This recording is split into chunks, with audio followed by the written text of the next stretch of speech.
अस्सलाम वालेकुम जी। So welcome to this tutorial. इसमें जो हमारा मेन फोकस होगा वो रिकर्जन पे होगा।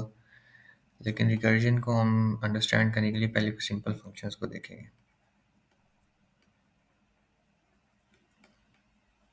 सो रिकर्जन को मेनली हम इसमें डिस्कस करेंगे, लेकिन पहले हम कुछ सिंपल फंक्शंस को देख लेते हैं कि उनमें वर्किंग कैसे होती है। Simple function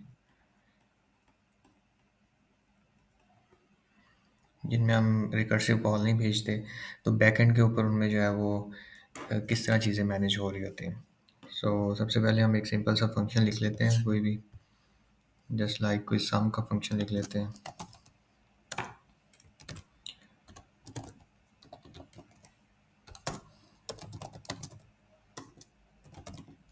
Using namespace std and then int main और return 0। ओके, सो अगर हम सम का फंक्शन लिखते हैं तो उसमें हमें पता है कि अगर हम सम करना चाह रहे हैं तो उसमें रिटर्न टाइप उसकी इंट होगी, और हम सम इंट के नाम से एक फंक्शन बना लेते हैं जो कि दो नंबर्स को ऐड करेगा। दो नंबर को ऐड करेगा तो एक को हम n1 कह देते हैं और एक को n2 कह देते हैं। ठीक है जी। और ये सिंपली फंक्शन क्या कर रहा है, सिर्फ ये हमें n1 और n2 को ऐड करके रिटर्न करवा रहा है। तो अब अगर मैंने इसको मेन में कोई भी वैल्यूज़ में ऐड करना चाह रहा हूँ, फंक्शन को कॉल करना पड़ेगा मुझे। तो उसके लिए मैं कोई भी वेरिएबल बना लेता हूँ। लेट्स सपोज ए को मैंने 5 कह दिया है और बी को मैंने 2 कह दिया है। दो वेरिएबल मैंने बनाए हैं इंटीजर टाइप के। और देन मैं क्या करता हूँ, मैं सी आउट करवा लेता हूँ जो भी मेरा रिजल्ट होगा। सी आउट करवा लेता हूँ सम इन का जो भी रिजल्ट आएगा। ठीक है, और इसमें मैं ए और बी को भेज रहा हूँ। अब हम इसकी थोड़ी सी ज़रा वर्किंग देखते हैं कि ये वर्क किस तरह कर रहा है। एक चीज़ का तो हमें अंदाज़ा है कि जब भी हम कोड रन करते हैं, सबसे पहले वो मेन का कीवर्ड जिधर भी होगा, चाहे हमारा 500 लाइन ऑफ कोड हो, 1000 लाइन ऑफ कोड हो, तो सबसे पहले वो मेन का कीवर्ड फाइंड आउट करेगा और यहाँ से हमारी एग्जीक्यूशन स्टार्ट होगी। हम यहाँ पे एक स्टॉपिंग पॉइंट लगाते हैं और इसको डीबग करते हैं।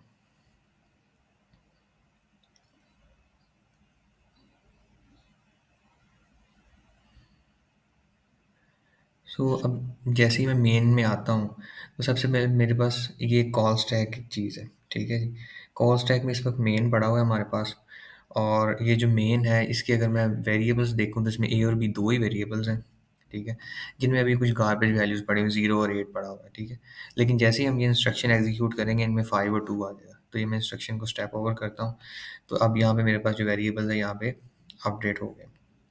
ए की वैल्यू 5 होगी, बी की वैल्यू 2 होगी। ठीक है, अब नेक्स्ट लाइन को अगर मैं देखूँ तो यहाँ पे एक सम इंट का फंक्शन कॉल हो रहा है और उसमें ए और बी दो आर्गुमेंट्स हमने पास किए हुए हैं।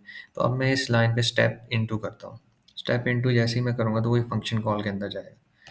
अब ये फंक्शन कॉल के अंदर जैसे ही हम जाते हैं तो ये देखिए कॉल स्टैक जो था उसके ऊपर मेन के ऊपर एक और फंक्शन आ गया सम इंट के नाम से। ठीक है जी। सम इंट के नाम से फंक्शन है जो कि दो आर्गुमेंट्स ले रहे हैं n1 और n2, और उसके जो लोकल वेरिएबल्स हैं वो n1 और n2 हैं, और उसको जो हमने पास किए थे ए और बी वो उसने n1 और n2 पे मैप कर दिए। ठीक है जी। तो अब जैसे ही मैं आगे फर्दर मूव करूँगा तो इसमें क्या सबमिशन होगी और रिटर्न होगी कोई वैल्यू। अब जो वैल्यू जैसी रिटर्न होती है तो हमारे पास क्या होता है, कॉल स्टैक के ऊपर से वो फंक्शन खत्म हो जाता है। वो फंक्शन भी खत्म हो जाता है प्लस उसके वेरिएबल्स भी सारे रिमूव हो जाते हैं। ठीक है, और जो हमारे पास आंसर है वो यहाँ पे हमारे पास कंसोल में प्रिंट हो जाएगा, जस्ट लाइक 7 एक आंसर है। ठीक है, ये प्रिंट हो गया। अब उसके बाद हम इस रिटर्न स्टेटमेंट पे आते हैं। तो जैसे ही हम इस रिटर्न स्टेटमेंट को एग्जीक्यूट करके आगे फंक्शन के स्कोप से बाहर निकलेंगे तो हमारे पास वो जो मेन है वो भी कॉल स्टैक से रिमूव हो जाएगा। सो अगर हम सिंपली पहले थोड़ा-सा अंडरस्टैंड करें कि हो क्या रहा है इसमें, इसका हम थोड़ा-सा स्ट्रक्चर बना लेते हैं। सबसे पहले एक जो पॉइंट है, क्योंकि रिकर्जन को अंडरस्टैंड करने के लिए कि बैकएंड पे क्या हो रहा है, 1-2 चीज़ें आपको माइंड में रखनी होंगी। उसमें सबसे पहले एक तो चीज़ है स्टैक। स्टैक बेसिकली एक डाटा स्ट्रक्चर है जो कि डाटा को स्टोर करने के लिए यूज़ होता है, लेकिन इसमें एक चीज़ जो इम्पोर्टेंट है, इस स्टैक जो है ना लास्ट इन फर्स्ट आउट होता है। Last in first out. अभी हम देखते हैं लास्ट इन फर्स्ट आउट क्या चीज़ है। सो जैसे मैंने आप लोगों के सामने एक कॉल स्टैक बनाया, अगर हमने सिंपल एक फंक्शन लिया था सम इंट का हमने एक फंक्शन बनाया था और उसमें हमने n1 और n2 दो वेरिएबल्स रखे हुए थे, ठीक है, इंटीजर टाइप के, और वो हमें n1 प्लस n2 रिटर्न करवा रहा था।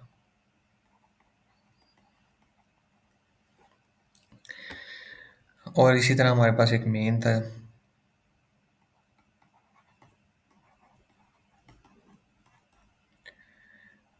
और मेन में हमारे पास हमने दो वेरिएबल्स लिए हुए थे। इंट ए को हमने 5 कह दिया, बी को हमने जो 2 कह दिया, और देन हमने क्या किया, फंक्शन कॉल कर लिया था, जो सामने इंट वाला फंक्शन है उसको हमने कॉल कर लिया था, उसमें हमने ए और बी पास किया था, और एंड पे यहाँ पे हमारे पास रिटर्न 0 आ रहा था, और ये फंक्शन स्कोप क्लोज हो जाता है, जो मेन फंक्शन है। सिमिलरली ये जो हमारे पास सम का फंक्शन था, ये भी हमें इंट रिटर्न कर रहा था, तो इसकी रिटर्न टाइप इंट है, और ये इसका स्टार्टिंग, और ये यहाँ पे इसका स्कोप खत्म हो रहा है, और ये हमें पता है कि इंट n1 है और ये इंट n2 है, ठीक है। अब हमने देखा कि जैसे ही एग्जीक्यूशन स्टार्ट हुई है तो हमारा सबसे पहले मेन का कीवर्ड इधर है, तो यहाँ से हमारी एग्जीक्यूशन स्टार्ट होगी। अब अगर मैं कॉल स्टैक की बात करूँ तो ये जो कॉल स्टैक है, ये बेसिकली कॉल स्टैक में जैसे ही आपका मेन को आप हिट करेंगे तो मेन के लिए एक चीज़ बन जाएगी जिसको हम कहते हैं एक्टिवेशन रिकॉर्ड, या हम उसको कहते हैं स्टैक फ्रेम, ठीक है।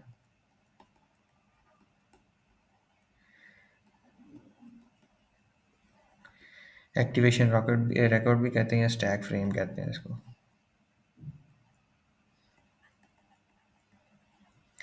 तो सबसे पहले मेन के लिए जब वो कॉल कॉल स्टैक पे मेन को कॉल गई, कॉल स्टैक पे हमारे पास आ गया मेन, तो इसमें जो भी वेरिएबल्स होते हैं इसके, एक तो वो आ जाते हैं, ए और बी को मेमोरी एलोकेट हो जाती है, ठीक है। फिर जैसे ही हम इस लाइन पे जाते हैं तो हमने देखा कि इंस्ट्रक्शन ये एग्जीक्यूट होती है, ए को 5 असाइन हो जाता है और बी को 2 असाइन हो जाता है, ठीक है। उसके बाद जैसे ही इंस्ट्रक्शन एग्जीक्यूट होती है उसके बाद हम नेक्स्ट लाइन पे मूव करते हैं। नेक्स्ट लाइन पे कॉल जाती है सम इंट फंक्शन को। तो जैसे ही किसी फंक्शन को कॉल जाती है, न्यू फंक्शन को, तो एक और एक्टिवेशन रिकॉर्ड बन जाता है, ठीक है। अब इस एक्टिवेशन रिकॉर्ड में हम 2-3 चीज़ें डिस्कस करेंगे, जो कि आप नेक्स्ट एडवांस कोर्सेज़ में पढ़ेंगे, लेकिन रिकर्जन की अंडरस्टैंडिंग के लिए ये चीज़ें ज़रूरी हैं। अब इसमें एक तो अगर आप देखें तो एक तो हमारे पास होगा, ये जो इसमें हम चीज़ें पास कर रहे हैं, ए और बी हमने इसमें पास किया है। ए और बी जब हमने इसमें पास किया है, तो ये जो ए और बी हैं ये बेसिकली n1 और n2 पे मैप हो रहे हैं। तो जैसे ही सम इंट का जो फंक्शन है, जब उसको कॉल जाएगी, जब उसके लिए एक्टिवेशन रिकॉर्ड बनेगा, तो उसमें हमारे पास क्या होगा, जो n1 है उसमें 5 आ जाएगा, और जो n2 है उसमें हमारे पास 2 आ जाएगा, ठीक है। सो ये तो जितने भी वेरिएबल्स आपने किसी फंक्शन में यूज़ किए होंगे, जो उसके लोकल वेरिएबल्स होंगे, उनके लिए उनको यहाँ पे मेमोरी एलोकेट होगी, उनको वैल्यूज़ वहाँ पे कॉपी हो जाएंगी, ठीक है, अगर आपने पास बाय वैल्यू किया हुआ है, ठीक है।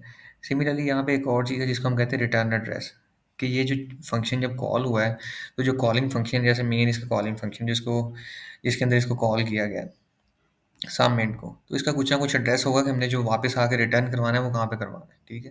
तो लेट्स सपोज मैं कहता हूँ कि वो R1 है रिटर्न एड्रेस इसका, ये मैं इसको R1 कह देता हूँ कि यहाँ पे आके रिटर्न करवाना है उसने, ठीक है। और ये जो है रिटर्न वैल्यू के लिए हमने एक ब्लॉक छोड़ा हुआ है कि जो भी वैल्यू वो फंक्शन रिटर्न करेगा उसको हम इधर प्लेस करवा देंगे, ठीक है। सो अब हम फंक्शन में गए, हमें पता है कि n1 5 असाइन हो गया, n1 को, n2 को 2 असाइन हो गया, 5 प्लस 2 मेरे पास आंसर आ गया 7। तो ये 7 जब हमारे पास रिटर्न होना होगा, तो रिटर्न क्या करेगा, रिटर्न एक तो ये जो हमारे पास कॉल स्टैक है, इससे इस एंट्री को रिमूव कर देगा, ठीक है। और जो आंसर हमने रिटर्न वैल्यू था 7, 7 को वो R1 पे रिटर्न करा देगा, ठीक है। यहाँ पे रिटर्न अगर हम इसको सी आउट करेंगे तो हमारे पास के 7 प्रिंट हो गया था, हमने देखा था कि हमारे पास 7, तो R1 के ऊपर ये जो रिटर्न वैल्यू उसको 7 करा के वो उसको स्टैक से रिमूव कर देता है, ठीक है। तो उसके बाद हमारे पास सिर्फ मेन ही रहता है, और मेन के बाद आपने देखा जैसे ही हम रिटर्न से बाहर जाते हैं तो हमारे पास मेन भी कॉल स्टैक से रिमूव हो जाता है, और हमारे एग्जीक्यूशन स्टॉप हो जाती है। तो ये एक सिंपल जो फंक्शन है वो इस तरह वर्क करता है, इसके जो बैकएंड पे मेमोरी में काम हो रहा होता है।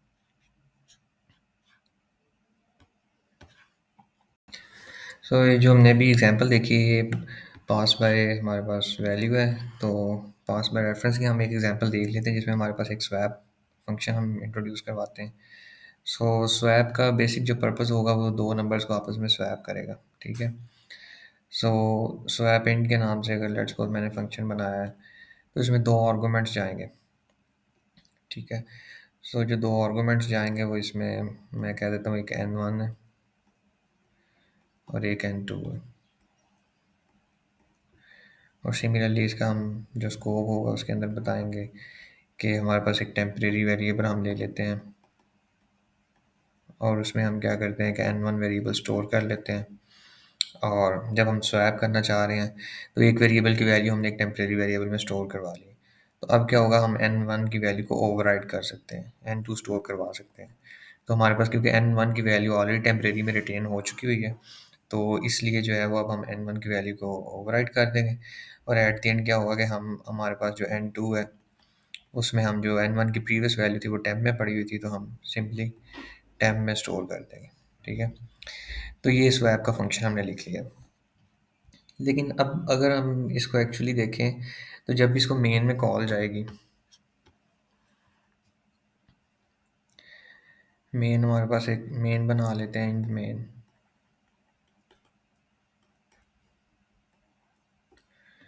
और यहाँ पे हम कोई भी 2 नंबर प्रीवियस जैसे पहले हमने लिए थे कि इंट ए हमने 5 ले लिया और बी जो है वो 2 ले लिया। और हम जो है यहाँ पे स्वैप को कॉल कर लेते हैं, स्वैप इंट, और ए कोमा बी इसको पास कर देते हैं। और इसके बाद हम सिंपली सी आउट करेंगे ए और बी को। तो इसमें जो चेंजेस हैं वो क्यों नहीं रिफ्लेक्ट होंगी? ये जो हमारा फंक्शन है उसकी रिटर्न टाइप लेट से वॉइड है, कुछ भी रिटर्न नहीं करवा रहा। तो अब अगर हम देखें तो अगर इसके लिए मैं अपना कॉल स्टैक बनाऊँ तो सबसे पहले मेन पे हम जाएंगे। जैसे ही मेन के अंदर एंटर होंगे तो हमें पता है कि हमारे पास कॉल स्टैक के ऊपर एंट्रीज बन जाएंगी इस मेन के लिए। जो एक्टिवेशन रिकॉर्ड होगा मेन के लिए उसमें हमारे पास ए और बी की वैल्यूज़ आ चुकी होंगी। ए हमें पता है कि 5 आ चुकी होगी और बी हमारे पास 2 हो चुकी होगी। जैसे ही हमारे पास ये वाली लाइन एग्जीक्यूट हो जाएगी उसके बाद जैसे ही हम नेक्स्ट लाइन पे मूव करेंगे स्वैप इंट वाले में, तो हमारे पास एक और एक्टिवेशन रिकॉर्ड बनेगा जो कि स्वैप फंक्शन के लिए बनेगा। ठीक है। और इसमें हमें पता है कि हमारे पास 2 वैल्यूज़ हमने इसको पास की हैं ए और बी। ठीक है। और आगे जो हमारे पास इसके जो लोकल हमारे हमने वेरिएबल्स लिए हुए हैं n1 और n2 है, तो जो भी एक्टिवेशन रिकॉर्ड बनेगा उसमें उसके लोकल वेरिएबल जो कि n1 है और n2 है वो आ जाएंगे। ठीक है। अब n1 को हमें पता है कि हमने 5 वैल्यू पास की है और n2 को हमने 2 वैल्यू भेजी है, तो वो इसमें इसके लोकल वेरिएबल्स आ जाएंगे। अब क्योंकि स्वैप जो है वो एक वैल्यू रिटर्निंग फंक्शन नहीं है, तो इसमें रिटर्न वैल्यू कुछ नहीं होगा, लेकिन रिटर्न एड्रेस के लिए जो हमारे पास है वो एक फ़ील्ड होगी। और मैं लेट्स सपोज़ ये कह रहा हूँ कि ये भी R1 प्लेस पे इसको रिटर्न करवा रहा है, तो इसका रिटर्न एड्रेस भी मैंने R1 कह दिया। ठीक है। कि जब वो फंक्शन रिटर्न करे तो हमने वापस कंट्रोल जब मेन में आना है तो तब हमारा कंट्रोल किधर होगा। ठीक है। तो अब जैसे ही हमारे पास ये n1 और n2 भी बन गए और एक और इसके अंदर हमने एक्स्ट्रा वेरिएबल यूज़ किया वो टेम्प, तो टेम्प भी इसके अंदर ही होगा। ठीक है जी। तो टेम्प को भी मेमोरी एलोकेट होगी और जैसे ये इंस्ट्रक्शन एग्जीक्यूट होगी तो n1 की जो वैल्यू है वो टेम्प में स्टोर हो जाएगी। सो n1 में अगर आपने 5 पास किया था तो 5 आ जाएगा इसमें। अब जैसे ही 5 आ गया फिर n1 टेम्प में हमारे पास 5 आ चुका है इस लाइन के बाद। Then n1 is equal to n2 कर दिया तो n1 में हमारे पास क्या आ गया, 2 आ गया। ठीक है। इनिशियली 5 था, अब n1 में 2 आ गया और n2 में हमारे पास 5 चला गया। अब होता है एक्चुअल में ये कि जैसे ही अब इसमें 5 हो गया वैल्यूज़ तो चेंज हो गई। इस स्वैप फंक्शन के अंदर n1 और n2 में हमारे पास क्या आ गया, यहाँ पे 2 आ गया, यहाँ पे 5 आ गया। ठीक है। लेकिन जैसे ही हम इसके बाद इस स्कोप से बाहर आते हैं, तो जैसे ही हम इस स्कोप से बाहर आते हैं तो होता क्या है कि हमारे पास जो कॉल स्टैक है उसके ऊपर क्योंकि एक्टिवेशन रिकॉर्ड जो टॉप वाली वैल्यू है वो एक्टिव होती है। ठीक है। तो जो एक्टिवेशन रिकॉर्ड है जैसे ही हम उससे बाहर आते हैं तो ये रिमूव हो जाता है। ठीक है। अब जैसे ही ये रिमूव होता है तो सारी मेमोरी डिलीट हो जाती है। अब n1 में आपने 2 रखवाया था, n2 में आपने 5 रखवाया था, वो तो ख़त्म हो गया। और एक्चुअल में जब हम वापस दोबारा मेन पे आते हैं तो हमारे पास ये 5 और जो 2 है वो एज़ इट इज़ प्रिंट हो जाता है, मतलब स्वैपिंग हुई ही नहीं है। ठीक है जी।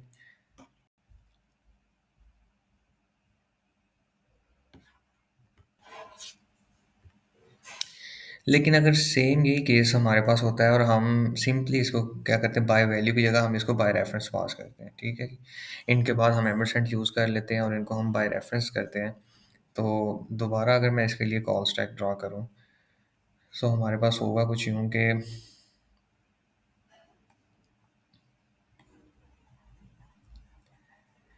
जैसे ही हमारे पास मेन फंक्शन में हम जाएँगे, ए और बी को 5 और 2 असाइन हो जाएगा जी। ठीक है, ये वाली इंस्ट्रक्शन एग्ज़ीक्यूट हुई। उसके बाद जब हम स्वैप इंट वाले फंक्शन में जाएँगे, फंक्शन कॉल जाएगी तो स्वैप इंट के लिए उसका एक्टिवेशन रिकॉर्ड बनेगा। ठीक है। अब जब एक्टिवेशन रिकॉर्ड बनेगा तो मैंने आपको ऑलरेडी बताया हुआ कि जो स्टैक होता है उसमें लास्ट इन फर्स्ट आउट का मतलब ये है कि जो चीज़ बाद में आई है वो हम उसके साथ मैनिपुलेशन करेंगे, हम वो एक्टिव होगी उसके हम ऊपर मैनिपुलेशन परफॉर्म करके जब वो रिमूव हो जाएगी उसके बाद हम अगली वैल्यू के ऊपर कुछ ना कुछ मैनिपुलेशन कर सकते हैं। जब तक हम उसको रिमूव नहीं कर देते हम अगली वैल्यू पे नहीं जा सकते या अगले फंक्शन को हम नहीं कुछ भी कर सकते। ठीक है। सो अब ये स्वैप इंट वाले फंक्शन में जैसे ही हम जब कॉल जाएगी तो अब ये जो इसमें इस टाइम जो n1 और n2 है बेसिकली वो हमारे पास क्या कर रहे हैं, वो हमने लिया हुआ बाय रेफ़रेंस उनको। तो अब इस टाइम जो n1 का जो मेमोरी ब्लॉक है, बेसिकली n1 एक रेफ़रेंस हमने लिया हुआ है जो कि a जो मेमोरी ब्लॉक है उसका एक और नेम है, ठीक है? सिमिलरली जो n2 है वो क्या कर रहा है, वो b को पॉइंट कर रहा है, ठीक है? n2 इज़ नथिंग बट वो क्या चीज़ है, सिर्फ़ वो b का एक और नया नाम है, ठीक है? सो अब वो इनको एक्चुअल में पॉइंट कर रहे हैं और एक हमारे पास एक टेम्प वेरिएबल आया हुआ है, ठीक है? सो टेम्प वेरिएबल हमारे पास है। तो जैसे ही हमारे पास ये फर्स्ट इंस्ट्रक्शन एग्जीक्यूट होगी तो टेम्प में हमारे पास क्या आ जाएगा, n1 की जो वैल्यू है, n1 की वैल्यू मेरे पास क्या है, n वेल बेसिकली a का ही दूसरा नाम है जो कि n1 की वैल्यू मेरे पास 5 है, तो टेम्प में 5 आ जाएगा, ठीक है। अब उसके बाद जो हमारे पास n1 is equal to n2 हो जाएगा, जब n1 is equal to n2 होगा सो बेसिकली क्या होगा, हमारे पास जो n1 है उसमें ये 5 की जगह 2 आ जाएगा, ठीक है। और उसके बाद जो हमारे पास n2 है उसमें हमने क्या रखा है, n2 b का दूसरा नाम है और n2 को हमने इक्वल टू टेम्प कर दिया तो वहाँ पे 5 आ जाएगा। सो अब जब इस केस में जब हम स्कोप से बाहर जाएंगे इस फंक्शन के, जैसे ही हम यहाँ से रिमूव होंगे तो जो एक्टिवेशन रिकॉर्ड जब रिमूव होगा यहाँ से स्टैक में से जो लास्ट इन हुआ था और फर्स्ट वो आउट हो गया, अब जब वो रिमूव होगा तो उसके बाद जो रिमेनिंग चीज़ें होंगी वो हमारे पास a की वैल्यू 2 होगी, b की वैल्यू 5 होगी, ठीक है। और अब जब ये रिमूव हो जाएगा तो अब हम करंट हमारा जो कॉल स्टैक है उसकी कुछ पोजीशन ये होगी कि हमारे पास ये जो चीज़ें ये रिमूव हो चुकी होंगी, ठीक है। ये चीज़ जैसे ही रिमूव हो जाएगी तो अब क्या होगा, अब हम सिंपली आ चुके होंगे दोबारा इधर अपने एग्जीक्यूशन में, R1 पे वो रिटर्न कर देगा। जैसे ही वो स्कोप से बाहर आएंगे तो हम यहाँ पे कंट्रोल वापस इधर आ जाएगा मेन फंक्शन में। अब उसके बाद जब हम सी आउट वाली लाइन एग्जीक्यूट करेंगे तो हमारे पास हमें पता है कि मेन में ए की वैल्यू 2 हो चुकी है, बी की वैल्यू 5 हो चुकी है। तो ये प्रिंट हो जाएंगी और उसके बाद हम रिटर्न 0 है और हम उससे बाहर चले जाएंगे। तो हमारा जो कॉल स्टैक है वो फिर एम्प्टी हो जाएगा, ठीक है। तो इसको भी हम ज़रा करके भी देख लेते हैं कंपाइलर पे कि किस तरह वर्क कर रहा है। ओके, सो अगर मैं स्वैप यहाँ पे फंक्शन बनाता हूँ,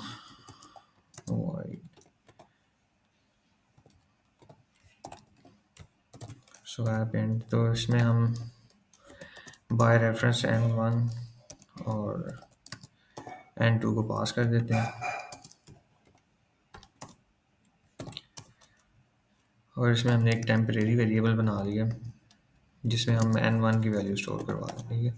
और अब हम n वैल्यू की वैल्यू को ओवरराइट कर देते हैं n2 के साथ और फिर n2 में हम टेम्प को स्टोर करवा देते हैं। सो अब अगर हम इसको डीबग करते हैं तो देखते हैं इसमें क्या होता है। अब जैसे ही मैं यहाँ पे गया हूँ तो मेरे पास कॉल स्टैक में मेन आ चुका है, ठीक है जी। मेन में हम आ गए हैं और इनिशियली अभी ये वाली लाइन एग्जीक्यूट नहीं हुई तो ए और बी में कुछ गार्बेज वैल्यूज़ पड़ी हुई हैं। तो जैसे ही मैं इसमें आगे मूव करूँगा, ए में 5 आ गया, बी में 2 आ गया और उसके बाद हम नेक्स्ट आगे चले गए हैं। तो ये वाली जो लाइन है हमारी ये एग्जीक्यूट इस तरह नहीं होगी और इसमें हमें इसको रिमूव करना पड़ेगा क्योंकि हमने स्वैप फंक्शन को कॉल करना था। सो इसको हम कर देते हैं स्वैप इंट और क्योंकि ये फंक्शन रिटर्न कुछ नहीं कर रहा तो हम वैसे ही एक्सप्लिसिटली ए और बी को आउटपुट करवा देते हैं यहाँ पे, ठीक है जी। तो दोबारा इसको डीबग करके देख लेते हैं। सो अब मैं स्वैप इंट वाले फंक्शन पे आ गया हूँ। अब मैं इसको स्टेप इनटू करता हूँ। स्टेप इनटू जैसे ही किया है तो अब ये कॉल स्टैक के ऊपर एक और एंट्री बन गई है जो कि एक और एक्टिवेशन रिकॉर्ड बन गया स्वैप इंट के नाम से, ठीक है जी। उसमें हमें पता है ये उसके सारे लोकल वेरिएबल्स आ गए, ठीक है। n1 में 5 है, n2 में 2 है। सो बेसिकली n1 और n2 क्या है, n1 और n2 क्या है, ए और बी जो मेमोरी लोकेशन है उसके दो डिफरेंट, उसका एक और जो ए मेमोरी लोकेशन है उसका एक नाम n1 है, जो बी मेमोरी लोकेशन है उसका नाम एक और नाम n2 है, ठीक है। सो बेसिकली 5 और 2 उनमें आ गया और टेम्प वेरिएबल में भी एक गार्बेज वैल्यू पड़ी हुई है। तो जैसे ही मैं ये लाइन एग्जीक्यूट करूँगा तो टेम्प में हमारे पास 5 स्टोर हो गया और उसके बाद हमने क्या किया है, n1 की वैल्यू को ओवरराइड कर दिया, वहाँ पे 2 रखवा दिया है और सिमिलरली n2 को ओवरराइड किया है। अब जब हम फंक्शन के स्कोप से बाहर जाएँगे तो उसकी वैल्यूज़ जो जो वेरिएबल्स हैं, टेम्प है, n1 है, n2 है, वो डिलीट हो जाएँगे। ठीक है? अब डिलीट होके कंट्रोल वापस जाएगा हमारे पास, ठीक है? इस लाइन से कंट्रोल अब वापस आ गया। अब जैसे अब हम मेन में हमारे पास ये जो वेरिएबल है ए और बी, ये क्या हो चुके हैं, इनिशियली हमारे पास ए 5 था, बी 2 था, तो अब इनकी वैल्यूज आपस में स्वैप हो चुकी हैं। ठीक है जी। सो अब मैं इनको सी आउट भी करूंगा तो मेरे पास ये 2 और 5 प्रिंट हो गया है, और उसके बाद रिटर्न हमने करवा दिया, और जैसे हम फंक्शन के स्कोप से बाहर जाएंगे तो कॉल स्टैक हमारा एम्प्टी हो जाएगा।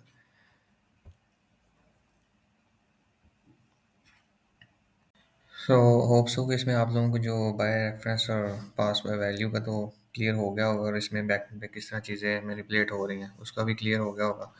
अब नेक्स्ट हम रिकर्जन का एक सिंपल सा फंक्शन देख लेते हैं। तो रिकर्जन के लिए हम सबसे सिंपल है जो एग्जांपल है फैक्टोरियल की देखते हैं। ठीक है। सो फैक्टोरियल ऑफ एन हमें पता है, जो एन का फैक्टोरियल है, जो भी हमारे पास एन का फैक्टोरियल होता है उसको हम कहते हैं कि n multiply by n minus one का फैक्टोरियल के इक्वल होता है। ठीक है। सिमिलरली अगर मैं बात करूँ कि मेरे पास है जी 4 का फैक्टोरियल, तो मैं उसको ये कह सकता हूँ कि 3, मैं उसको कह सकता हूँ कि 4 मल्टीप्लाई बाय 3 का फैक्टोरियल उसके इक्वल होगा। ठीक है। सो अगर मुझे कोई 3 का फैक्टोरियल बता दे तो मैं सिंपली 4 को उससे मल्टीप्लाई करूँगा और आंसर बता दूँगा। ठीक है। उसके बाद मैं ये कहता हूँ कि अगर 3 का फैक्टोरियल क्या होता है, 3 मल्टीप्लाई बाय 2 का फैक्टोरियल। सो अगर मुझे कोई 2 का फैक्टोरियल बता दे तो मैं 3 को मल्टीप्लाई करके उसका आंसर दे सकता हूँ। सिमिलरली अगर मुझे 2 का फैक्टोरियल फाइंड आउट करना है तो मैं कहता हूँ 2 मल्टीप्लाई बाय 1 का फैक्टोरियल। अगर मुझे 1 का फैक्टोरियल कोई बता दे तो मैं आपको 2 से मल्टीप्लाई करके 2 का फैक्टोरियल बता दूँ। नेक्स्ट अगर हमारे पास हम कहते हैं कि अगर 1 का फैक्टोरियल फाइंड आउट करना है तो 1 मल्टीप्लाई बाय 0 का फैक्टोरियल अगर हमें कोई बता दे तो हम इसको अचीव कर सकते हैं। और उसके बाद हमें पता है कि जो 0 का फैक्टोरियल है वो होता है 1। तो जैसे ही हमें 1 पता चल गया तो अब ये 1 मल्टीप्लाई होगा इस 1 के साथ, तो हमारे पास जो आंसर आएगा वो आ जाएगा 1। ठीक है। अब ये 1 इधर इसी जगह आएगा। ठीक है। क्योंकि ये आंसर कंप्यूट हो गया, आ चुका है हमारा। तो 2 मल्टीप्लाई बाय 1 क्या होगा, 2 आ जाएगा, 2 इसकी जगह आएगा। सो 2 मल्टीप्लाई बाय 3 क्या होगा, 6, तो 6 यहाँ पे आ जाएगा।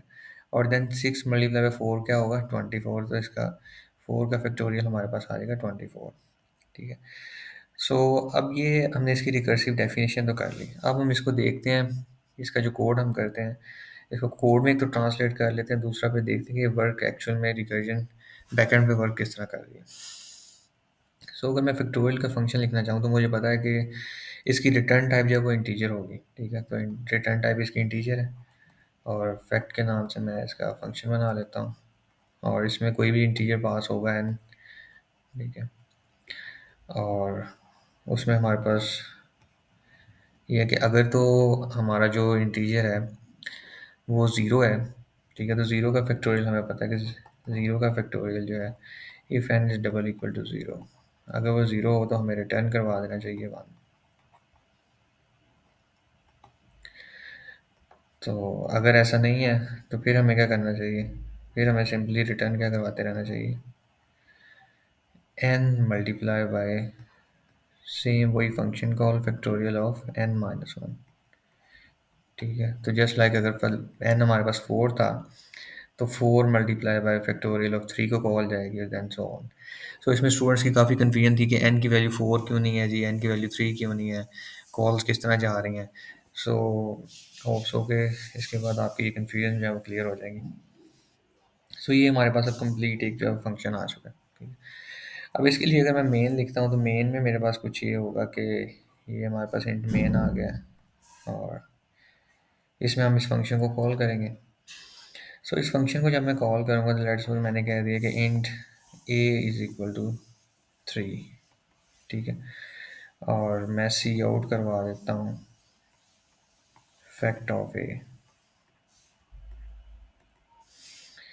और एंड पे हमारे पास रिटर्न 0 हो जाएगा। और ये हमारा मेन फंक्शन खत्म हो गया। तो जैसे ही मेरे पास ये कोड होगा, सबसे पहले आपको पता है कि हम मेन फंक्शन कीवर्ड को फाइंड आउट करके वहाँ पे जाते हैं और यहाँ से इसकी एग्जीक्यूशन स्टार्ट होती है। सो अब अगर मैं जाता हूँ इसका कॉल स्टैक बनाने, अगर मैं इसके कॉल स्टैक की बात करूँ,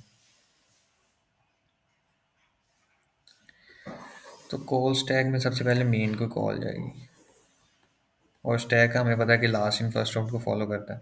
सबसे पहले मेन जो फंक्शन है उसके लिए एक्टिवेशन रिकॉर्ड बनेगा एक, ठीक है। ये मेन के लिए हमने एक्टिवेशन रिकॉर्ड बना दिया। इसमें जितने भी मेन के अंदर लोकल वेरिएबल्स होंगे उनको मेमोरी एलोकेट हो जाएगी, ठीक है। तो अभी हमारे पास ए ही है तो सिर्फ ए को मेमोरी एलोकेट होगी। अब जैसे ए को मेमोरी एलोकेट होगी तो जैसे ही हमारे पास नेक्स्ट इंस्ट्रक्शन ये वाली एग्जीक्यूट होगी तो इसमें क्या होगा, ए को 3 वैल्यू साइन हो जाएगी। सो ए में हमारे पास 3 आ जाएगा, ठीक है। तो ए में 3 आ गया। अब जैसे ही हम नेक्स्ट इंस्ट्रक्शन एग्जीक्यूट करने जाएंगे तो हमारे पास एक फ़ंक्शन कॉल हो रही है, ठीक है। अब जैसी फ़ंक्शन कॉल हो रही है तो इसका मतलब इसके लिए एक न्यू एक्टिवेशन रिकॉर्ड बनेगा, ठीक है, और कॉल स्टैक के ऊपर ये आ जाएगा।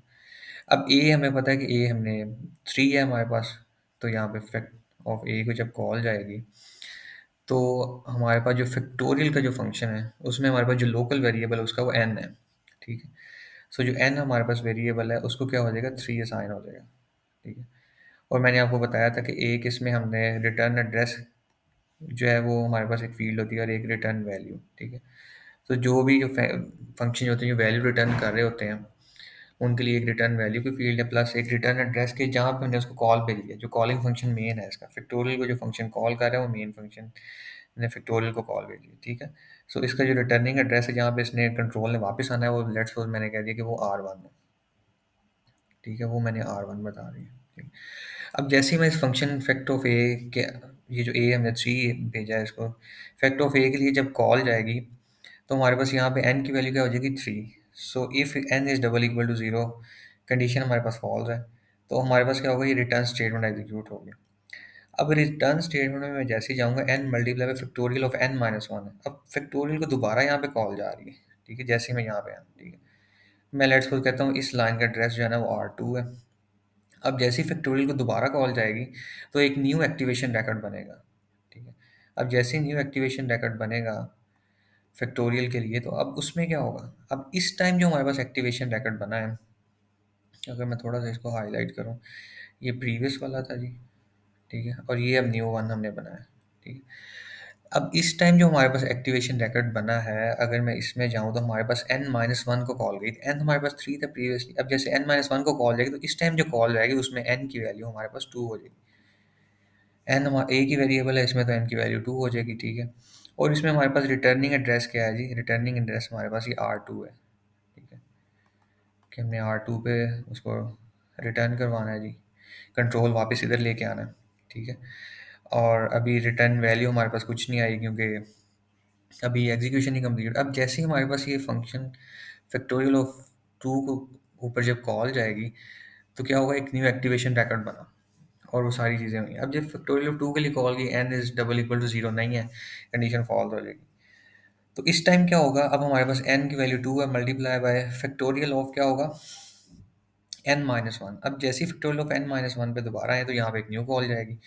न्यू कॉल के लिए क्या, एक और एक्टिवेशन रिकॉर्ड बनेगा, ठीक है। अब जैसे ही एक्टिवेशन रिकॉर्ड बनेगा फैक्टोरियल के लिए तो अब इसमें हमारे पास n की वैल्यू होगी, n की वैल्यू मेरी होगी 1 यहाँ पे, ठीक है। और जो रिटर्निंग एड्रेस है वो हमने R2 पे दोबारा इसको रिटर्न करवाना होगा और जो वैल्यू अभी हमारे पास नहीं आई। अब जब 1 के लिए कॉल गई उसके बाद क्या होगा, जब 1 के लिए कॉल गई तो n is double equal to 0, condition true नहीं होगी। तो अब यहाँ पे n की जगह 1 आ जाएगा और मल्टीप्लाई क्या हो रहा होगा, factorial of n minus one. तो n माइनस वन का मतलब है कि दोबारा कॉल जा रही है अब यहाँ पे, ठीक है। अब n 1 था इस टाइम मेरे पास, तो 1 माइनस वन इज 0, तो अब फैक्टोरियल ऑफ 0 के लिए एक और एक्टिवेशन रिकॉर्ड बनेगा, ठीक है। तो इसके लिए जब ये हमारे पास एक और एक्टिवेशन रिकॉर्ड बनेगा तो इसमें हमारे पास क्या होगा, इसमें हमारे पास ये होगा कि हमारे पास n जो है वो 0 आ जाएगा, ठीक है। इसको ज़रा मैं साइड पे करके लिख रहा हूँ कि n हमारे पास अब 0 आ चुका है, ठीक है। और जो रिटर्निंग एड्रेस है वो हमने R2 पे ही इसको रिटर्न करवाना है और अभी वैल्यू हमारे पास, अब जब n हमारे पास 0 है, अब जब ये वाली कंडीशन हमारी हिट कर जाएगी, ठीक है, बेस केस, तो हमारे पास क्या हो रहा है, रिटर्न 1 हो रहा है। अब जैसे ही मेरे पास रिटर्न 1 होगा तो अब जैसे कि रिटर्न 1 जैसे ही हिट होगा तो क्या होगा, अब ये R2 हमें एड्रेस पता है, R2 एड्रेस कौन सा, ये वाला एड्रेस है। यहाँ पे हमने वैल्यू 1 को रिटर्न करवाना है, ठीक है जी। अब वैल्यू 1 को हम रिटर्न करवाएँगे तो क्या होगा, कॉल स्टैक से ये रिमूव हो जाएगा, एफ ऑफ 0 वाली एंटिटी रिमूव हो जाएगी, ठीक है। अब जो एक्टिवेशन रिकॉर्ड है वो हमारा फैक्टोरियल ऑफ 1 पे आ जाएगा, और हमें पता है कि यहाँ पे R2 पे हमें 1 रिटर्न हो चुका है, ये जो 1 वैल्यू कंप्यूट हुई थी ये R2 पे रिटर्न हो चुकी है कंट्रोल इधर। तो इस टाइम जब R2 हमें रिटर्न हो चुका है, इस टाइम n की वैल्यू क्या है, 1 है। So this is 1 multiply by 1 हो जाएगा। तो जैसे ही 1 मल्टीप्लाई बाय 1 होगा, यहाँ पे रिटर्न वैल्यू में मेरे पास क्या आएगा इसकी, ये जो रिटर्न वैल्यू 1 आ जाएगा वहाँ। अब जैसे ये रिज़ॉल्व होगा हमारे पास, तो ये क्या होगा, क्योंकि ये रिटर्न होगी वैल्यू अब, तो एक्टिवेशन रिकॉर्ड से ये भी रिमूव हो जाएगी, ठीक है। अब रिमूव हो गई, ये जो total 1 multiply by 1 is equal to 1 हुआ था, ये कहाँ पे आएगा, ये R2 पे दोबारा आएगा, ठीक है। और जब इस टाइम ये R2 पे आएगा, तो इस टाइम मेरे पास n की वैल्यू क्या होगी, क्योंकि मेरे पास इस टाइम ये एक्टिवेशन रिकॉर्ड है, ठीक है। n की वैल्यू इस टाइम मेरे पास होगी 2। सो 2 मल्टीप्लाई बाय 1 मेरे पास क्या आंसर आएगा, 2, जो कि 2 यहाँ पे आ जाएगा रिटर्न वैल्यू में, ठीक है।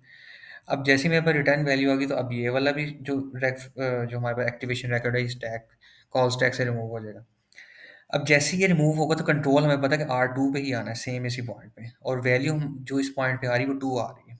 सो 2 यहाँ पे आ जाएगा, और जब ये 2 आया, तो इस टाइम मेरे पास जो फैक्टोरियल ऑफ 3 की जो एक्टिवेशन रिकॉर्ड है ये एक्टिव है, n की वैल्यू यहाँ पे 3 है। सो 3 मल्टीप्लाई बाय 2 क्या होगा, मेरे पास आ जाएगा 6। अब ये 6 यहाँ पे कंप्यूट होकर मेरे पास रिटर्न वैल्यू में आ गया। अब जब ये वाली रिटर्न वैल्यू भी कंप्यूट हो गई है, तो अब यहाँ से हमें पता है कि जैसे ही हम ये वाला जो रिटर्न वैल्यू इसने कंट्रोल शिफ्ट करना है R1 को, सो R1 को कंट्रोल शिफ्ट हो जाएगा और वैल्यू 6 हमारे पास रिटर्न हो जाएगी। तो क्या हो जाएगा, सी आउट में 6 आ जाएगा, और आपका जो मेन है उसमें 6 प्रिंट होगा, और उसके बाद रिटर्न 0 पे हम जाएंगे, जैसे स्कोप से बाहर जाएंगे तो आपका ये जो मेन है ये भी कॉल स्टैक से रिमूव हो जाएगा। सो इसको भी हम एग्जीक्यूट करके देख लेते हैं। सो आई होप सो कि इसमें आप लोगों को जो n की वैल्यू की कन्फ्यूजन थी बार बार कि n 1 कब होगा, 2 कब होगा, 3 कब होगा, तो इस तरह की जो कन्फ्यूजन है वो इसमें क्लियर हो गई होगी। तो इसको भी हम कोड करके देख लेते हैं साथ, और उसमें भी चेक करते हैं कि किस तरह है। तो लेट्स वो इफेक्ट का फंक्शन है मेरे पास, और इसमें जो है वो हम एक वेरिएबल पास कर रहे हैं,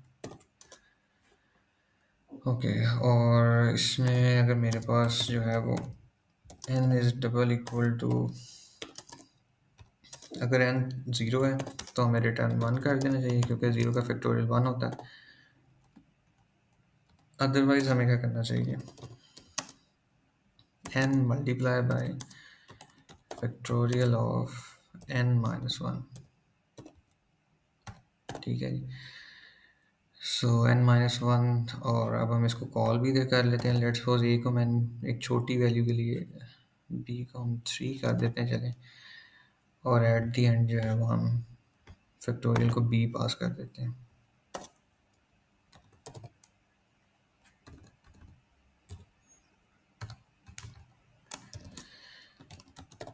फैक्ट ऑफ b,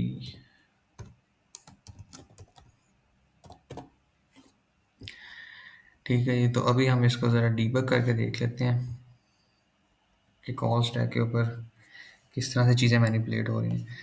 कि मेन में आया, मेन में सबसे पहले ए और बी की वैल्यूज़ हैं, इनको इसको रन किया है। तो अब नेक्स्ट जो इंस्ट्रक्शन है, ए और बी को 5 और 6 वैल्यू असाइन हो गई हैं। अभी कॉल स्टैक पे सिर्फ हमारे पास मेन पड़ा हुआ है, ठीक है। अब जैसे ही मैं स्टेप इनटू करूँगा तो फैक्टोरियल को जाएगी कॉल। अब फैक्टोरियल को जैसे ही कॉल गई है, तो हमारे पास क्या हुआ है कि ये मेन के ऊपर हमारे पास फैक्टोरियल और n की वैल्यू जो 3 है उसके लिए हमारे पास एक्टिवेशन रिकॉर्ड बन गया है, जो कि सेम सबसे पहले हमने activation record of factorial of 3 के लिए बना, ठीक है जी। अब नेक्स्ट हम देखेंगे ये कंडीशन हमारी हिट नहीं होगी, तो रिटर्न स्टेटमेंट में हम जाएंगे। अब जैसे ही हम रिटर्न स्टेटमेंट में जाएंगे, तो ये स्टेटमेंट जब एग्जीक्यूट होगी, तो आपके पास एक और यहाँ पे कॉल स्टैक के ऊपर, अब मैं स्टेप इनटू कर रहा हूँ इसमें, ये कॉल स्टैक के ऊपर एक और एक्टिवेशन रिकॉर्ड बन गया, ठीक है। अब ये n की 2 वैल्यू के लिए बना है, सिमिलरली हमने यहाँ पे बनाया है जो कि n की वैल्यू 2 के लिए हमने बना दी है, ठीक है, एक्टिवेशन रिकॉर्ड। और उसके बाद दोबारा हम स्टेप ओवर करते हैं, रिटर्न स्टेटमेंट में दोबारा जाएंगे। अब जैसे ही स्टेटमेंट एग्जीक्यूट होगी, एक और एक्टिवेशन रिकॉर्ड बनना चाहिए, स्टेप इनटू करता हूँ मैं। अब ये n की वैल्यू 1 के लिए एक और एक्टिवेशन रिकॉर्ड बन गया है, ठीक है जी। सो ये हमने 2 के बाद n की वैल्यू 1 के लिए एक और एक्टिवेशन रिकॉर्ड बनाया, और उसके बाद हमने 0 के लिए बनाया हुआ है, ठीक है। सो अब मैं इसको दोबारा एग्जीक्यूट करता हूँ, स्टेप इनटू करूँगा तो एक और एक्टिवेशन रिकॉर्ड बन गया है, ठीक है। ये फैक्टोरियल के 4 हैं, और ये मेन उसके नीचे है, तो इस कॉल स्टैक है। अब स्टैक में सबसे जो टॉप वाली एंटिटी है ना, लास्ट इन फर्स्ट आउट जो हम कहते हैं, वो एक्टिव है, बाकियों को हम अभी एक्सेस नहीं कर रहे। पहले ये रिजॉल्व होगी तो उसके बाद उसके नीचे वाली रिजॉल्व होगी, फिर उसके नीचे वाली रिजॉल्व होगी, ठीक है। तो अब जब n की वैल्यू 0 होगी, अब हमारी बेस कंडीशन हिट करेगी, ठीक है। अब मैं इसमें कंडीशन में जाता हूँ, ये रिटर्न 1 होगा। अब जैसे ही मेरे पास रिटर्न 1 होगा तो कंट्रोल जो है वापस आ जाएगा, ठीक है। अब कंट्रोल जैसे ही वापस आएगा तो इसमें क्या होगा, अब ये हमारे पास स्टैक से n की जो वैल्यू 0 के लिए था वो एंटिटी रिमूव होगी कॉल स्टैक से, अब n की वैल्यू 1 के लिए आ गई, ठीक है।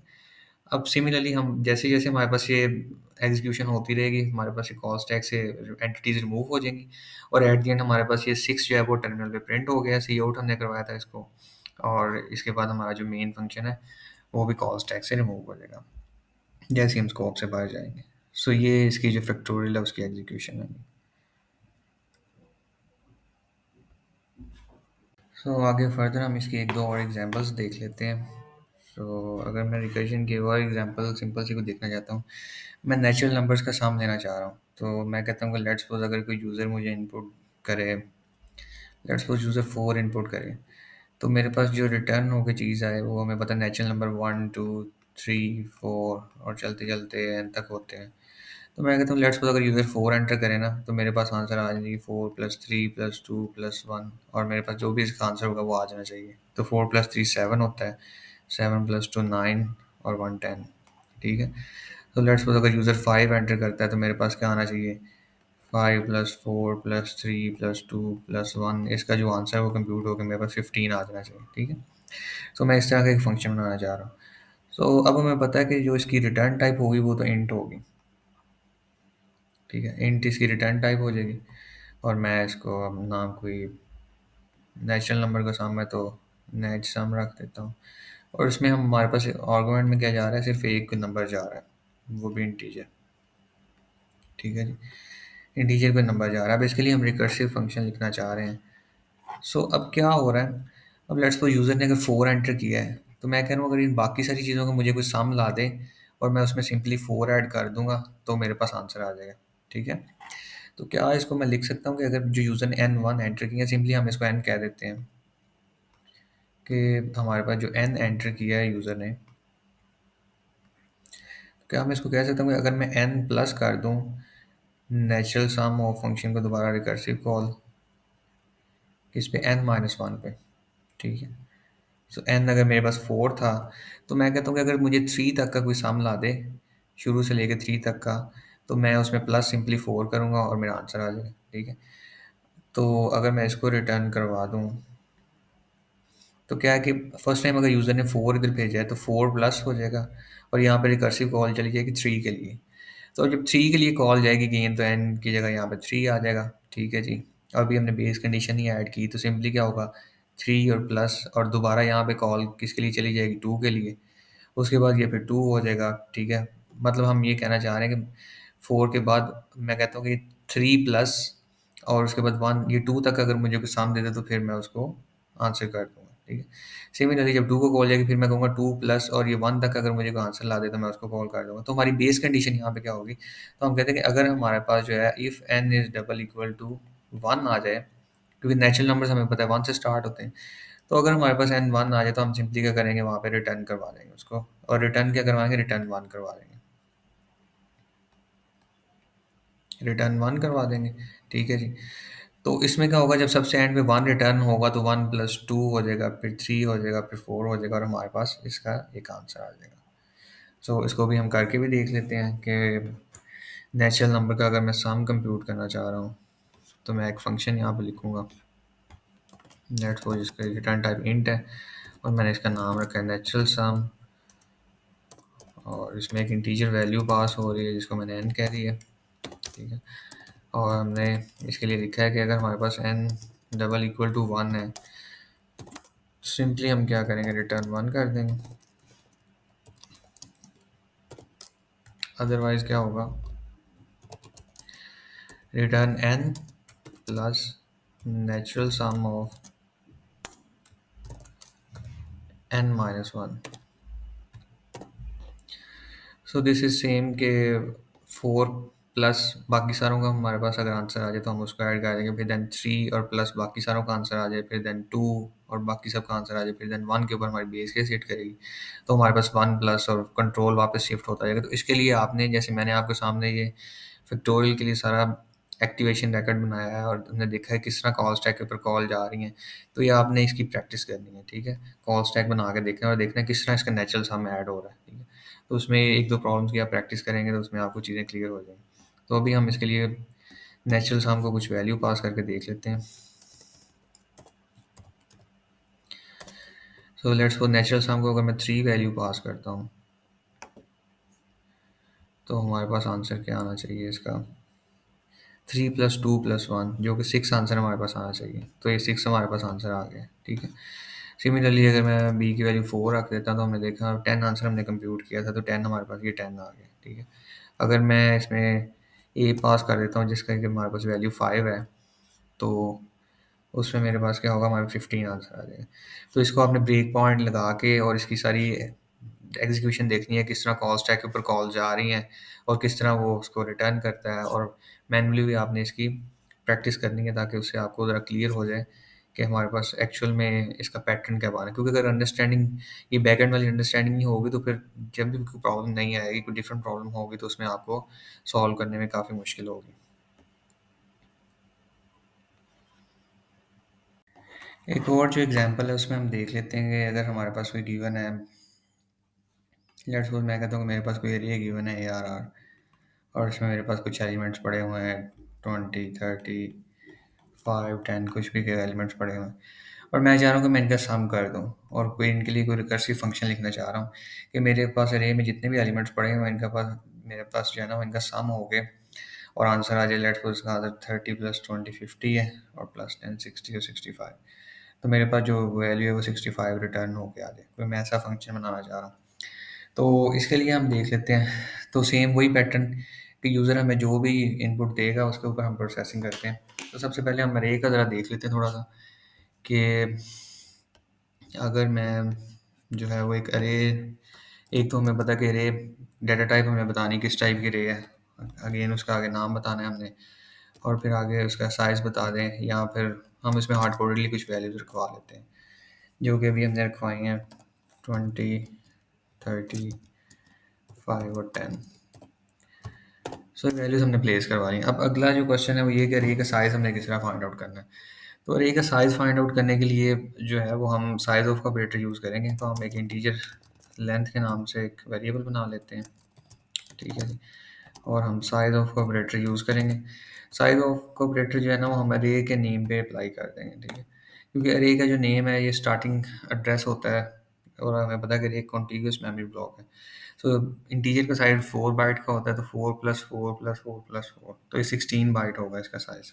और हम इसको डिवाइड कर देते हैं किसके साथ, किसी एक एलिमेंट के साइज़ के साथ। वो चाहे आप यहाँ पे इंट लिख दें या आप यहाँ पे उसका इंडेक्स के थ्रू कुछ पास कर दें ताकि वो एक एलिमेंट। तो अब इसका जो हमारे पास आंसर आएगा, अगर मैं इसको सी आउट करवाया तो आंसर हमारे पास 4 आना चाहिए इसकी लेंथ का, क्योंकि इसमें 4 एलिमेंट हैं। तो वैसे भी 4 + 4 + 4 + 4 16 डिवाइडेड बाय 4 करेंगे तो आंसर मेरे पास जो है ना वो 4 प्रिंट होना चाहिए। तो ये 4 हमारे पास आ गया इसका आंसर, ठीक है जी। सो अरे ये हमारे पास आ गई। अब हम फर्दर आगे जा रहे हैं कि अब हम फंक्शन लिखें। तो जो फंक्शन हम लिखेंगे उसकी रिटर्न टाइप क्या होगी, हमें पता है कि उसने हमें एलिमेंट का सम रिटर्न करना है, तो उसकी रिटर्न टाइप तो होगी इंट और सम अरे हमारे फंक्शन का नाम हो जाएगा। और फंक्शन में आर्गुमेंट्स हमने क्या पास करने हैं, आर्गुमेंट्स में हमें पता है कि एक तो हमारे पास इंटीजर टाइप की एक अरे आ रही होगी उसमें और साथ हम उसका एक साइज़ पास कर देंगे, ठीक है। कि अरे का साइज़ कितना है। अब लेट्स सपोज हमारे पास ये अरे का साइज़ जो लेंथ हमने निकाली वो है 4, 1 2 3 4, लेकिन अरे में इंडेक्सिंग जो स्टार्ट होती है वो 0 से स्टार्ट होती है। तो 0 पे मेरे पास 20 पड़ा हुआ है, 1 पे 30, देन 2 पे 5 और देन 3 पे 10, ठीक है। तो इसके अकॉर्डिंगली हमने अपने जो फंक्शन की जो लॉजिक है उसको मैनेज करना है। सो अगर इनिशियली मैं ये कहता हूँ कि मेरे पास ये जो साइज़ यूज़र ने भेजा है, तो अगर मैं ये कहता हूँ कि जो अरे है, अरे का जो साइज़ अगर मैं इसको पास करूँगा ना, तो ये एक एरर है। एरर इसलिए क्योंकि साइज़ में वैल्यू आई हुई है 4 और हमारे पास 4 साइज़ की 4 अगर मैं देखूँ तो 0 इंडेक्स, 1, 2 और 3 तक इंडेक्सिंग जा रही है, 4 तो इंडेक्स एग्ज़िस्ट ही नहीं करता, ठीक है, हमारे एरिया में। तो इसलिए इसका मतलब ये कि साइज़ -1 के ऊपर जो है ना, मैं लास्ट एलिमेंट को एक्सेस कर सकता हूँ, ठीक है। तो मैं कुछ इस तरह की लॉजिक बनाता हूँ कि जो मेरे पास लास्ट एलिमेंट है, अगर इसमें मुझे बाकी सारे एलिमेंट्स का सम मिल जाए, तो मैं सिंपली इसको ऐड करवा दूँगा, ठीक है। तो ये लास्ट एलिमेंट है, अगर मैं इसको ऐड करवा दूँ, बाकी सारे एलिमेंट्स के सम अगर मुझे कोई ला के दे दे, तो मैं इसको ऐड करा दूँगा और मेरे पास इन सारों का सम आ जाएगा। तो बाकी सारों का सम फाइंड आउट करने के लिए मैं दोबारा फंक्शन को कॉल करता हूँ सम अरे को, और उसके अंदर हम सेम वही अरे भेजेंगे, ARR, और इसमें हम इस दफ़ा क्या करेंगे, साइज़ -1 पास कर देंगे। साइज़ -1 क्यों पास करेंगे, जब हम फर्स्ट टाइम साइज़ भेजा तो जो हमारे पास साइज़ -1 पे वैल्यू पड़ी हुई थी, वो हमारे पास थी 10, ठीक है? तो 10 तो हमने यहाँ पे हम एक्सेस कर ली, ठीक है? प्लस अब दोबारा हम जब हम सम अरे को कॉल करेंगे, तो अरे हमारे पास जाएगी साइज़ -1 का मतलब ये कि 4 -1 3, अब साइज़ में 3 स्टोर हो रहा हो। अब 3 के लिए जब कॉल जाएगी तो ये जो अरे साइज़ -1 है, यहाँ पे हमारे पास सेकंड एलिमेंट एक्सेस हो रहा होगा, जो अरे के सेकंड इंडेक्स पे पड़ा हुआ है, जो कि 5 है, ठीक है जी? तो 5 आ जाएगा हमारे पास। फिर उसके बाद अगेन जो है वो अरे ऑफ ये 2 के लिए कॉल जाएगी जब साइज़ -1 हमारे पास 2 होगा। तो साइज़ हमारा एक्चुअल में हो जाएगा 2। तो अरे ऑफ जब साइज़ की वैल्यू 2 होगी, तो 2 -1 क्या होगा? ये फर्स्ट इंडेक्स 30 हमारे पास ऐड हो रहा होगा, ठीक है? सो ये कुछ सेम वही पैटर्न बन जाएगा हमारे पास कि पहले हम क्या है कि हम कह रहे हैं कि चलिए ठीक है जी, 10 मेरे पास आ गया, हमने इसको एक्सेस कर लिया अरे ऑफ साइज़ -1 करके, ठीक है जी। और अब हम कह रहे हैं कि उसको हम ऐड कर देंगे, लेकिन हमें इन सारी चीज़ों का कोई सम ला दें। फिर हम ये कहते हैं कि चलिए अरे ऑफ साइज़ -1 से अगेन मेरे पास 5 आ गया और मुझे 20 और 30 इन दोनों चीज़ों का कोई सम ला दें। फिर अगेन जब कॉल जाएगी तो मैं कहूँगा चलिए 30 मेरे पास आ चुका है और मुझे 20 तक का सम ला दें, और फिर देन 20 आ जाएगा और हमारी बेस कंडीशन हिट कर जाएगी। अब बेस कंडीशन जो हमारी हिट करेगी, उस टाइम हमारे पास साइज़ की वैल्यू क्या होगी? सो अगर मैं कहता हूँ कि बेस कंडीशन मेरी ये होगी कि जब भी मेरे पास साइज़ की वैल्यू 0 हो, अब जब भी मेरे पास साइज़ की वैल्यू 0 होगी, जब हम देखते हैं अगर साइज़ की वैल्यू 1 हो, साइज़ की वैल्यू अगर 1 होगी तो 1 -1 0 हो जाएगा। तो अरे की जो 0th इंडेक्स पे एलिमेंट 20 पड़ा है, उसको हम एक्सेस कर लेंगे और फिर उसके उस टाइम क्या होगा, ये साइज़ 0 के लिए कॉल जाएगी। तो हम ये कंडीशन लगा देते हैं कि अगर मेरे पास साइज़ की वैल्यू 0 हो जाए, if size is double equal to 0 हो जाए, तो हम सिंपली क्या करेंगे, रिटर्न कर देंगे और हम रिटर्न 0 कर देंगे उस केस में। ठीक है जी, अदरवाइज़ हम क्या करते हैं कि सिंपली इसको रिटर्न कर देते हैं अरे ऑफ साइज -1 और इसको। अगेन इसकी डिफरेंट लॉजिक्स हो सकती हैं, तो इसका भी सेम आपने ड्राई रन करना है, इसको कॉल स्टैक के ऊपर इसकी मैपिंग करनी है, देखना है किस तरह कॉल जा रही है और साइज़ की वैल्यूज़ रिड्यूस किस तरह हो रही है, सारा आपने उसके अकॉर्डिंगली करना है। तो अब अगर हम इसको भी यहाँ पे ज़रा कॉल करके देखें, तो सी आउट कर लेते हैं और समर एक कॉल करते हैं और इसमें हम जो हमने अरे बनाई हुई ARR है उसको पास करते हैं, प्लस हम इसमें लेंथ पास कर देते हैं, ठीक है। तो अगर आप इसमें लेंथ -1 पास करते हैं या लेंथ की वैल्यू को आप पहले ही मैनेज कर लेते हैं अकॉर्डिंगली इंडेक्सेस के अकॉर्डिंग, कि हमारे पास अगर 3 इंडेक्सेस हमारे पास बेसिकली 0, 1, 2 और 3 तक जा रहे हैं और लेंथ हमारे पास 4 आ रही है। अगर आप पहले इसको मैनेज करेंगे तो लॉजिक थोड़ी बहुत आपकी चेंज हो जाएगी। तो वो आपने इसको देख लेना है, ठीक है। सो अब अगर मैं इसको कॉल करता हूँ तो हमारे पास इसके अकॉर्डिंग सम क्या आना चाहिए, 20 + 30 50 एंड 65 इसका आंसर आना चाहिए। तो इसको रन करके देख लेते हैं, तो ये 65 आ गया। तो अब अगर मैं इसमें से रिमूव कर देता हूँ कोई एलिमेंट, अब इसको चेक कर लेते हैं। सो अब 55 आ गया, तो आंसर इसका बिल्कुल ठीक आ गया। अब इसमें एक्चुअल में हो क्या रहा है कि अगर मेरे पास ये 3 साइज़ की रे है, लेंथ इसकी 3 आ गई है मेरे पास और ये रे हमने इसको पास कर दी, लेकिन इसमें इंडेक्स 0, 1 और 2 तक इसमें इंडेक्सिंग है, ठीक है जी। अब जैसे ही साइज़ यहाँ पे 3 पास होगा तो फर्स्ट टाइम क्या होगा, साइज़ -1, जो सेकंड इंडेक्स पे वैल्यू पड़ी हुई है वो आ जाएगी हमारे पास, जो कि हमारे पास 5 है, ठीक है। अब 5 प्लस हम कह रहे हैं बाकी इन 2 चीज़ों को, बाकी जो चीज़ें रिमेनिंग है उनका हमें सम मिल जाए किसी तरह, तो हम 5 उसमें ऐड करके रिज़ल्ट दे देंगे। अब जब दोबारा कॉल जाएगी तो इस दफ़ा मेरे पास जो साइज़ है उसकी वैल्यू क्या होगी, साइज़ की वैल्यू हो जाएगी 2। जब साइज़ की वैल्यू 2 होगी, साइज़ 0 नहीं है, दोबारा ये कंडीशन चेक होने के बाद हम आगे जाएँगे। तो साइज़ -1, 2 -1 क्या हो जाएगा 1। तो फर्स्ट इंडेक्स में मेरे पास वैल्यू पड़ी हुई है 30, तो हम कह देंगे 30 प्लस और 30 से पीछे जो कुछ भी रह गया उसका अगर मुझे सम पता चल जाए तो मैं इसको आंसर दे सकता हूँ। ठीक है। अब इस दफ़ा क्या होगा, साइज़ की वैल्यू 1 के लिए कॉल जाएगी। ठीक है। अब जब साइज़ की वैल्यू 1 के लिए कॉल जाएगी, तो साइज़ की वैल्यू 1 आ गई, साइज़ ये कंडीशन फ़ॉल्स हो जाएगी। अब जब साइज़ की वैल्यू 1 यहाँ पे आएगी तो 1 माइनस 1 होता है 0। तो अरे ऑफ 0 हमें पता है 20 है, ठीक है? प्लस सम अरे और साइज़ माइनस 1 के लिए दोबारा जब इधर से कॉल जाएगी साइज़ ऑफ 0 को, तो ये साइज़ हमें पता है कि 0 पे रिटर्न 0 कर देगा। अब जब वो रिटर्न 0 करेगा तो फिर वो रिकर्सिव कॉल का जो हमने डिस्कस किया है कि कॉल स्टैक में से किस तरह वो चीज़ें रिमूव होंगी, जो स्टैक फ्रेम है या एक्टिवेशन रिकॉर्ड है, और उसके बाद जो है वो इसका आंसर कंप्यूट होके हमारे पास आ जाएगा। सो ये आपका ट्यूटोरियल है जी।